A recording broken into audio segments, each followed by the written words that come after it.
In this video, I'm going to be reviewing the Graf von Faber-Castell Knight's Pen, Pen of the Year 2021.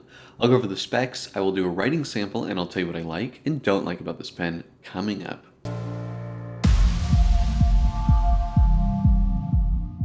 I'm going to try to keep this video as concise as I can, but there's going to be ramblings, and definitely take a look at the chapters below. So this is the Graf von Faber-Castell Knight's Pen. This is the Pen of the Year 2021, and the Pen of the Year series is the top of the line for Graf von Faber-Castell. They typically do one a year, and they've been doing them since 2003, starting with the Nature series, where they were really featuring, exotic natural materials, exotic woods, jade, stingray, horsehair, those kind of things. And then around 2013, they switched over to this Pillars of History series, which the Knight's Pen is a part of, and they've since done pens like Aztecs, Egyptian, Ottoman Empire, Samurai, I think Sparta, and a number of others. We typically get a Pen of the Year every single year. We didn't get one for 2025, don't have one yet for 2026. So, okay, that's a lot. The Pen of the Year is the top of the line, and they have very high prices. So I believe the retail price for this pen in 2021 was $5,200. I know the last two releases, the Ottoman Empire and the Egyptian pen, were over $6,000. So this is an extremely expensive pen. I think that this and the Pirate's pen from Montegrappa are the most expensive pens in my collection. These are not like the ultimate writing pen. This is a pen that you buy because you like the look of it, you like the build of it, and you like the subject matter. So sort of the knights, the Arthurian story is appealing to me. But really, though, I will say the main draw is just the looks of this pen. I think this is one of the coolest looking pens out there. It looks like a weapon, and in a lot of ways it is designed to look like a weapon. So there are 375 fountain pens and, I don't know, I think 100 something roller balls, and they're individually numbered. I can't remember where it is. I think it might be somewhere on the blind cap. They don't typically put it in somewhere that's very visible, which I kind of like and kind of don't like, because if you're not careful, you can kind of miss that detail. But anyway, let's talk about the general design of this pen. To me, this pen really looks like a Graf von Faber-Castell pen, mainly because of the shape of the clip and the flared shape of the cap. These are real Graf von Faber-Castell signatures here. This has probably the nicest clip I've ever experienced. It has this spring-loaded action to it, and there's a little pin in there for it to pivot on. It just feels really nice. This whole pen feels extremely high quality. Now, the marketing material for this pen is, I think, a little bit strange. I'll put some of the pictures. They did a nice job with, I don't know, showcasing knights like in a stained glass style that I think looks pretty cool. But some of the things that they say specifically about this part of the pen, I don't think that they are correct in what they're saying. But we'll go through that. I believe the pen is made out of brass.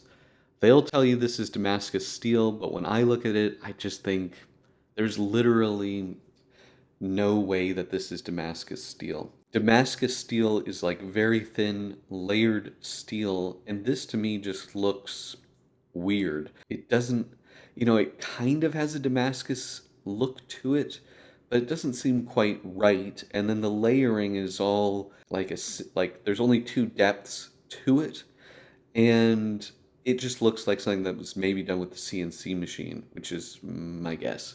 But they will say this is Damascus steel. It's awfully heavy. If it is steel, I really just think the whole pen is brass. They say it's a titanium PVD coating on the non-Damascus parts, which I think is probably correct. Let's just go through the proper walkthrough. So starting at the top here, we have the heraldic cross here, which was sort of called the cross of hope. So I guess it's a hopeful cross there. It's sort of recessed into the cap there, and it's gloss and then matte around it. It looks fantastic.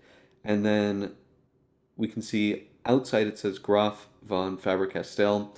And the sides of this, sort of the ends of this, are supposed to look like the battlements of a castle, sort of those towers. And I think it looks really cool, and it does kind of achieve that look. The cap here, this wave pattern, is supposed to look like chainmail. I don't know. I mean, I guess you could say that. It's not really. It's more of like a wave pattern, but they say it's supposed to look like that. And then on the cap ring here, it says Graf von Faber-Castell and handmade in Germany. And then we have, again, this, I don't know, supposedly Damascus. If this is Damascus, I'm shocked, but that's what they say. Look here. And then they have a fuller here, which would be something you would have on a knife or a sword. They call this a blood groove, which is not correct.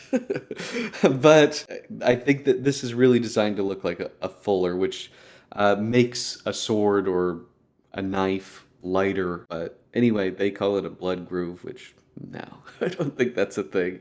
And then we have the blind cap here. And again, we have that battlement style, and then we have a semi-precious stone here. This is, what do they call this? I already forget what it's called. It's a garnet stone in a sunray pattern. This looks really, really nice. On the side here, we have these essentially arrow slits where, you know, you would be shooting arrows out of a castle battlement. So pretty cool. This pen is a piston filler. Weirdly though, they do a blind cap on it, very nicely finished. And then here is where we get the limited edition number. Here, 356 of 375, and it says pen of the year, oops, 2021. I'm not sure why we got a blind cap here. It would have been nicer, I think, if this was attached. When you fill this pen, when you come to the end, it does click so that you know that you're at the end of the filling system. So I do like that a lot. And it does hold a decent amount of ink. Let's uncap it here. It's one, okay, about 1 1/4. Or maybe not even 1 1/4. And then we do have it's going to be kind of hard to see because I have ink in here, but this is like a blue-ish ink window. And then we have a brown lacquered grip section, which is supposed to look like the leather wrap of a sword. This is a very comfortable grip section, and having that matte brown lacquer with these grooves makes it very, very comfortable. It's a nice thick grip section. And then we also have sort of this end cap here that flares out and looks really well done. Very, very round. And then we have a pen of the year nib. This is ruthenium coated. There's no slit. It's kind of, you can see it's marked broad and 18 karat gold. Plastic feet on the back. I believe these are just Jovo number 6 nibs. Graf von Faber-Castell says they run in their gold nibs by hand. And I will say that out of all the Graf von Faber-Castell nibs I've had, they all write really well, very smooth, and typically very wet nibs. So really, really nice. And they do have some nice softness to them. I do think that the pen of the year nib, I would have liked to see something specific to the Knight's pen, but it is what it is. I think it still looks nice. And the Graf von Faber-Castell shield, I think, does work very well with this particular pen and the Knight's subject matter. Now, let's do some measurements here. Looking at the length, looking at 129. uncapped. I don't post this pen. Let's see, will it post? Oh God. Yeah, I don't think that's not gonna do that. Let's take a look here. 135, so it's not super long. You know, it really isn't a massively long pen. It's more of a fat pen. In terms of the grip section, let's see, if we go at the widest point where the brown lacquer starts, 11.3, and then at the narrowest, 8.7. So it does have quite a strong taper to it. I think it looks really cool, and it's very, very comfortable in hand.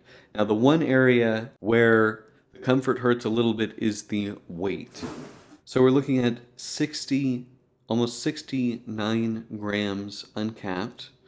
And then with the cap, we're looking at 99 grams. So this is definitely one of the heaviest pens in my collection.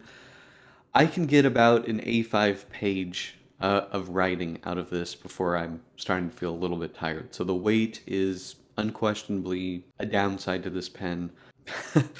If you can get past the crazy price, the weight might stop you. Now, in terms of comparisons with other pens, here it is with a Pelikan M809, which is the 800 size, and here it is with a Aurora 88. So this is a full-size pen. It's a fat pen, but really it's, I would say, just what we would consider a standard full-size pen. However, the weight is extremely, extremely heavy. Okay, for the writing sample, I'm going to be using a Papermind Tomoe River hardcover notebook. These notebooks are excellent for fountain pens, and for Blake's Broadcast viewers and subscribers, you can get 10% off with code BB10 at checkout. So, this is the Graf von Faber-Castell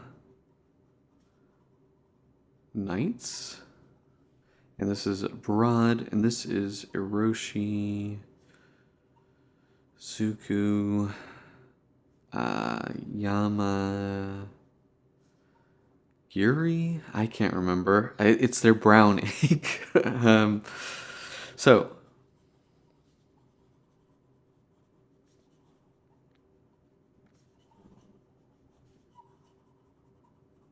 it's a squeaky nib.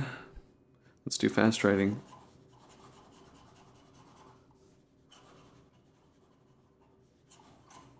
Ooh.